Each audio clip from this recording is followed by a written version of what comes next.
반갑습니다. 연울TV의 마스터 세이지입니다. 오늘은 많은 여성분들이 저한테 질문하시는 강사님이 생각을 하시는 좋은 남자의 기준은 무엇입니까? 에 대해서 명확한 답을 내리고자 여러분이 남자를 만날 때 이 5가지만 보면 됩니다에 대해서 무엇이 있나 제가 알려드리고자 합니다. 첫 번째가 남자를 볼 때 그 남자랑 주기적인 만남이 가능한가를 여러분이 반드시 보셔야 되는데요. 주기적인 만남이라고 해서 매주 토요일날 그 남자를 만나야 된다. 우리가 매주 주말마다 데이트를 해야 된다. 이렇게 너무 철칙을 내세우면서 지킬 필요는 없는 거예요. 자유민주주의 시대에서 무조건 토요일은 너가 나를 만나기 위해서 시간을 빼두어도 하면은 사실 여러분을 만나기 위해서 시간을 온전히 토요일마다 빼두는 남자가 별로 없을 겁니다. 하지만 이렇게 규칙적인 만남은 안 되지만 주기적으로 일주일에 한 번, 2번의 만남이 성사가 되는가를 여러분이 보셔야 돼요. 여자분들이 가장 싫어하는 남자 유형은 무엇이죠? 제가 바빠가지고 이번 주에 시간 안 될 것 같네요. 다음 주는요? 다음 주엔 제가 세미나 가야 돼서. 그 다음 주는요? 제가 출장 가야 돼서. 이렇게 완전 연예인 코스프레 빙의해가지고 자기가 연예인 마냥 매주 약속이 있고 매주 무슨 일이 있고 맨날 누가 돌아가시고 맨날 결혼을 하고 이런 분들을 상당히 싫어하죠. 이처럼 항상 남자가 바쁜 것은 불가능해요. 제가 이전 영상에서 자주 언급을 했지만 그 남자가 이재용이 아니고서야 일주일에 한 번 정도는 시간을 무조건 낼 수가 있다라는 겁니다. 근데 여러분과 왜 일주일에 한 번 정도의 주기적인 만남이 불가능하냐? 정답을 제가 알려드리자면은 2가지가 있어요. 첫 번째가 그 남자의 이성 관계가 너무 복잡한 겁니다. 만나는 여자가 많거나 혹은 연락 중인 여자가 많거나 썸 타는 여자가 여러분뿐만 아니라 다른 여자가 있다거나 이런 식으로 복잡한 이성 관계를 보유하고 있으면 그 남성과 주기적인 만남이 어려워요. 그리고 남자분들은 이 사람이 나한테 소중하지 않다라고 인지했을 때 그 사람에게 시간을 쓰는 것을 상당히 좋아하지 않아요. 그러면 여러분한테 왜 일주일에 한 번 정도의 시간을 쏟아붓지 않는 걸까요? 당연히 이 사람이 나한테 소중하지 않다라고 인지를 해서 그래요. 그래서 주기적인 만남이 왜 중요하냐면은 보통 헤어지기 직전인 커플이 주기적인 만남이 발생하지 않는다고 하죠. 그 남자가 이 여성과 이별을 준비하는 경우 평상시에 자주 보던 남자가 어느 순간 저를 덜 만나줍니다 라고 할 정도로 남자는 자신한테 중요도가 떨어지면은 시간을 쓰지 않는다라는 겁니다. 우리는 우리를 좋아해주는 남성과 만나야 돼요. 그쵸? 근데 우리랑 일주일에 한 번 정도의 만남이 불가능하다면은 이유가 어찌 되었든 간에 여러분에 대한 마음이 없는 겁니다. 설령 우리가 그런 남자와 잘 된다고 한들 그 연애가 행복할까요? 안타깝지만 정말 여자분들이 그런 남자를 만나면서 바쁜 남자를 만나면서 그 남자가 하는 말에 희망 고문 당합니다. 지금 내가 바쁜 시즌이니까 이 시즌 지나고 나서 정말 너한테 내가 잘해주겠다라는 희망 고문을 믿어서 그래 그 애가 정말 일이 안정화되면은 나를 위한 시간을 낼 수 있겠지 라는 희망 고문을 당하시는데 이러한 희망 고문은 안 당하시는 게 좋아요. 그 남자는 언제가 되었든 간에 늘 자기가 바쁜 이유를 말 같지도 않게 만들어낼 겁니다. 항상 여러분은 마음 아파하겠죠. 그리고 그 남자가 어떠한 일을 진득하게 하는 사람인가를 여러분이 반드시 보셔야 돼요. 이거는 제 주변 사례를 보더라도 2가지 유형이 있어요. 어떤 취미를 갖거나 어떠한 직장을 가졌을 때 정말 그것을 진득하게 하시는 분들이 있고 어떠한 취미를 갖더라도 금방 질려서 3개월 안에 다른 거 한다거나 헬스하다가 수영하고 수영하다가 배드민턴 치고 배드민턴 치다가 복싱하고 이것저것 정말 흥미를 못 갖고 금방 떠나가는 분들 또 아니면은 어떠한 직장을 들어갔을 때 그 직장이 조금만 힘들어도 바로 때려치고 또 면접 보고 또 마음에 안 들면은 다른 직장을 알아보고 이런 분들이 있습니다. 근데 대체로 어떤 것에 흥미를 진득하게 붙이지 못하고 조금만 힘들어도 도망치는 분들은 다 그렇다라고 할 수 없겠지만 대체로 익숙한 것에 금방 실증을 느끼는 분들이에요. 근데 이분들이 익숙한 것에 실증을 느끼는 그 주체가 어떠한 현상이나 취미나 물건이면 다행이겠지만 대체로 이런 분들은 사람한테 또한 실증을 금방 느낀다는 겁니다. 연애하다가 조금만 힘들면은 다른 여자를 만나야지. 연애하다가 만나는 여성과 조금만 트러블이 생기면은 얘는 나랑 맞지 않는 것 같아 라는 생각을 너무 금방금방 한다는 것이죠. 근데 연애라는 것 자체가 서로 다른 사람이 만나서 관계 형성을 하는 것이기 때문에 우리가 누구를 만나든 간에 행복하기만 한 것은 불가능합니다.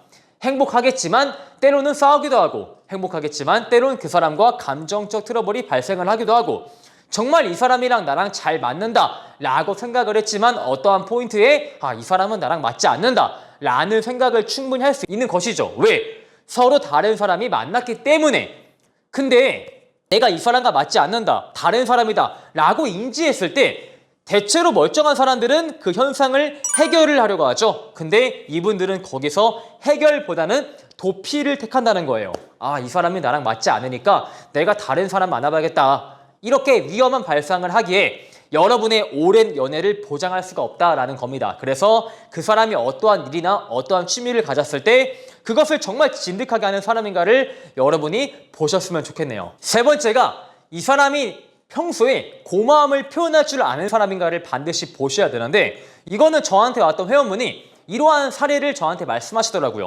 자기가 연애를 했는데 그 남자분이 바쁘다라는 컨셉을 잡은 나머지 자기를 보러 오지 못하는 거죠. 그래서 그 여자분이 너무 남성을 좋아한 나머지 일방적으로 자기가 그 남자를 보러 가준 거예요. 근데 문제가 뭐였냐면은 제 회원분이랑 그 남자가 사는 거리가 제법 멀었던 거죠.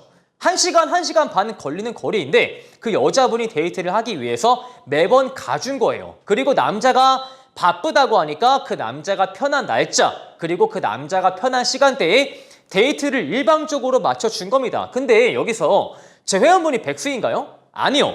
제 회원분도 직장인이었어요. 근데 여러분이 직장 생활을 하시면 알겠지만 일을 하면서 누군가의 스케줄에 일방적으로 맞춰주기가 진짜 어려운데 거기에 내가 일방적으로 봐주러 간다는 것 자체가 상당히 무리하는 겁니다. 그죠? 근데 이 말 같지 않은 연애를 6개월 이상 지속을 하다가 제 회원분이 서러움이 터져버린 거야.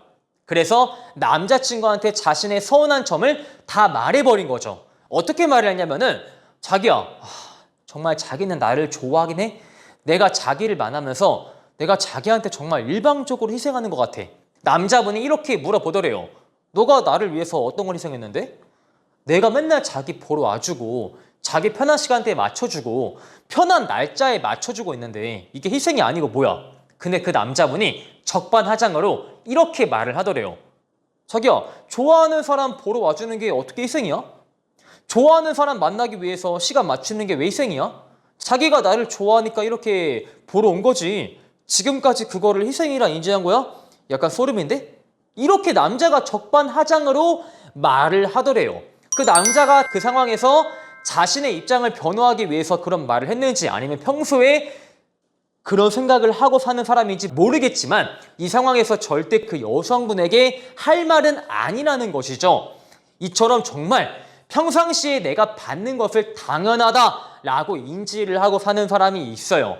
6개월 넘게 그 여자분이 1시간에서 1시간 반 거리를 뚫고 와줬는데 거기서 좋아하는 사람 보러 와주는 게 당연한 거 아니냐, 이렇게 말을 하는 사람이 실제로 있을 정도이니까요. 그리고 여러분, 사람의 본성을 알기 위해서 언제가 가장 좋은지 아세요? 이런 말이 있어요. 남자의 본성은 그 남성이 권력과 부를 거머쥐었을 때 그 남자의 본성이 나온다 라고 합니다. 평상시에 엄청 겸손하던 친구가 성공을 하니까 사람이 바뀌어버리는 거지. 누구를 무시하고 누구를 하대하고 이런 식으로 자기가 갑의 위치에 올라 있을 때 그 남자의 본성이 보이기 마련인데, 이것 또한 제 회원분의 사례를 한번 가져와 봤습니다.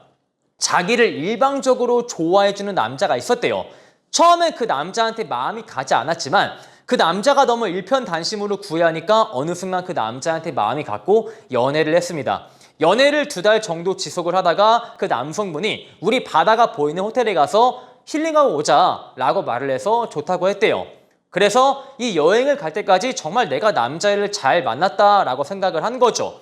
근데 이 호텔 측에서 예약 실수를 해가지고 다른 방으로 배정을 잡아버린 거예요. 그 남자가 준비한 방은 바다가 조금 잘 보이는 방이었는데 배정받은 방이 바다가 조금 덜 보이는 방이었던 거죠. 근데 딱히 차이는 없었대요. 그래서 그 여자분은 그래, 호텔이 바쁘니까 지금 휴가철이니까 그럴 수 있겠지 라고 생각을 하였지만 갑자기 남자분이 평상시에 절대 보이지 않던 모습을 보이더래요.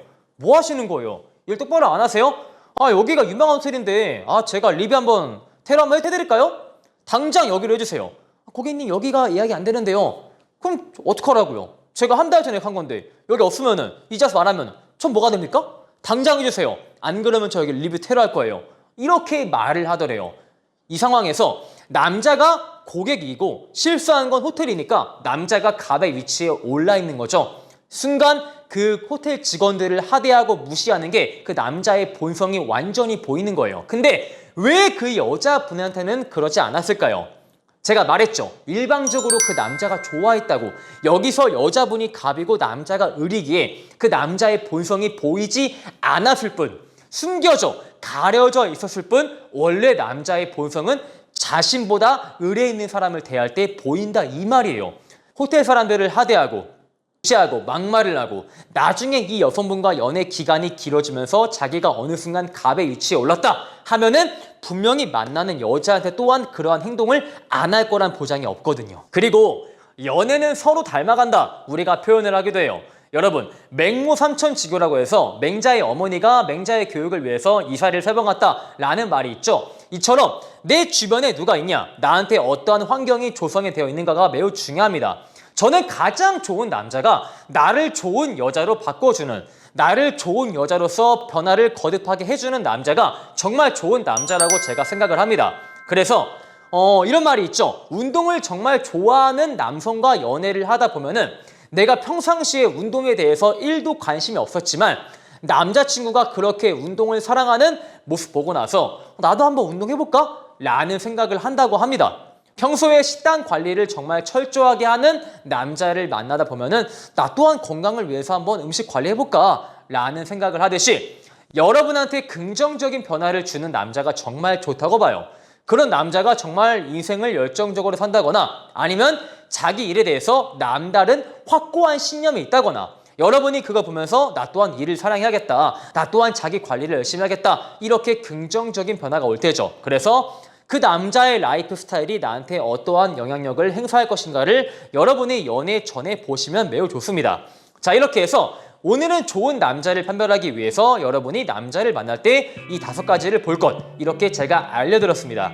오늘 영상이 마음에 드시는 분들은 좋아요와 구독, 추가적으로 네이버에 연애 봄카페를 가입을 하시면 15만 원 상당의 연애 교환을 드리기 때문에 꼭 가입하시길 바라겠습니다. 안녕!